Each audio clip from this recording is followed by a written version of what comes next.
दोस्तों, अमेरिका की एक बड़ी कंपनी में एक बड़े पद के लिए जॉब वैकेंसी आती है। तमाम लोग वहां पर पहुंचते हैं, लेकिन फाइनल राउंड तक पहुंचने में एक यंग लड़का सफल होता है और फाइनल राउंड में उसकी मीटिंग होनी होती है उस कंपनी के ऑनर से। जब वो ऑनर के साथ बैठता है तो ऑनर ने उनके जब एकेडमिक का परफॉर्मेंस चेक की तो बहुत खुश होते हैं और कहते हैं कि आपने बड़े बड़े स्कूल्स में और कॉलेजेस में आपने पढ़ाई की है, क्या आपने कभी स्कॉलरशिप लिया?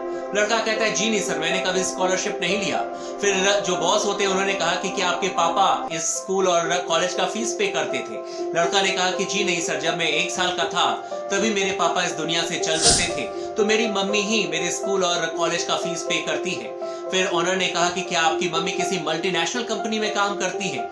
तो फिर उस लड़के ने कहा कि जी नहीं सर, मेरी मम्मी सबके घर में जाकर कपड़े साफ करती हैं और मेरी मम्मी का यही काम है। फिर ऑनर ने कहा कि अगर आप बुरा न माने तो क्या मैं आपके हाथों को चेक कर सकता हूँ? लड़के ने अपने दोनों हाथ उस बॉस के सामने रखे। बॉस ने उनके हाथों को चेक किया और देखा कि सब कुछ ठीक है। उन्होंने कहा कि मैं आपको 1 दिन का टाइम देता हूँ, आप आज अपने घर पर जाइए और अपनी माँ के हाथ को चेक कीजिए और उनके साथ समय बिताइए, और आपने उसके बाद क्या नोटिस किया वो आप मुझे कल आकर बताइएगा, और उसके बाद मैं डिसाइड करूंगा कि आपको ये जॉब दिया जाए या नहीं दिया जाए। दोस्तों, लड़का अपने घर आता है, अपनी माँ के हाथ को चेक करता है, और जब पहली बार 24 सालों के बाद पहली बार अपनी माँ के हाथों को चेक करता है तो उसकी आंखों से आंसू निकल जाते हैं, क्योंकि उनकी माँ के हाथों में इतनी सारी झुर्रियां होती हैं, इतने सारे कट्स होते हैं, सारे नाखून सड़ चुके होते हैं, क्योंकि लगातार उनकी मम्मी दिन में 100-150 कपड़े साफ करती है। पानी में उनका हाथ रहता था, जिसकी वजह से उनके हाथ बिल्कुल खत्म हो चुके थे। दोस्तों, इतनी ज्यादा परेशानी उनकी मम्मी ने संभाला था, लेकिन एक बार भी अपने बेटे को नहीं कहा कि मैं इतनी ज्यादा तकलीफ में हूँ। जब बेटा उनके अपनी माँ के हाथ को देखता है पहली बार, वो बहुत ज्यादा रोने लग जाता है। उसके बाद अपनी माँ से कहता है कि माँ, आज मैं आपके सारे कपड़े खुद ही साफ करूंगा। वो पूरी रात बैठकर कपड़े साफ करता है दोस्तों, और उसके बाद अपनी मम्मी के पास बहुत ज्यादा बातचीत करता है। अगले दिन अपने बॉस के पास पहुंचता है। बॉस ने कहा कि क्या आपने नोटिस किया कुछ?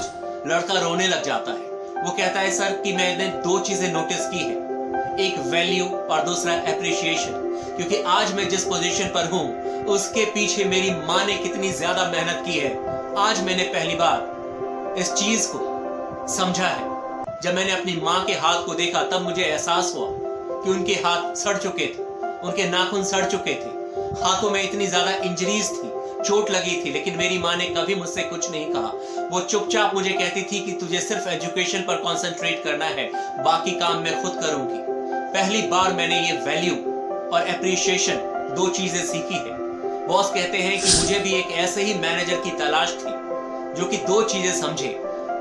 अगर उसके अंदर जो लोग काम करते हैं उसकी अगर वैल्यू वो समझ जाए और उसकी प्रशंसा करना वो सीख जाए, तो इससे बढ़िया मैनेजर दुनिया में कोई हो नहीं सकता है। दोस्तों, इस कहानी का मतलब ये है कि अगर आप वर्ल्ड लीडर बनना चाहते हैं, अगर आप बड़े पद पर जाना चाहते हैं, तो 2 चीजें हमेशा याद रखिएगा। आपके सक्सेस के पीछे आपकी टीम का बहुत बड़ा हाथ होता है, और अगर टीम आपके साथ खड़ी है तो आप कहीं पर भी जाकर खड़े हो सकते हैं, किसी भी पोजीशन पर पहुंच सकते हैं। इसीलिए कहा जाता है कि जो सक्सेसफुल इंसान होते हैं वो जब भी क्रेडिट लेने की बारी आती है वो सबसे पीछे नजर आते हैं, लेकिन जब भी क्रिटिसिज्म झेलने की बारी आती है तो वो सबसे आगे खड़े होते हैं। इसीलिए अगर आपको सक्सेसफुल होना है तो 2 चीजों का हमेशा याद रखिएगा, दूसरों को अप्रिशिएट करना और उनकी कीमती समय का वैल्यू करना। यकीनन आप हमेशा सफल होंगे।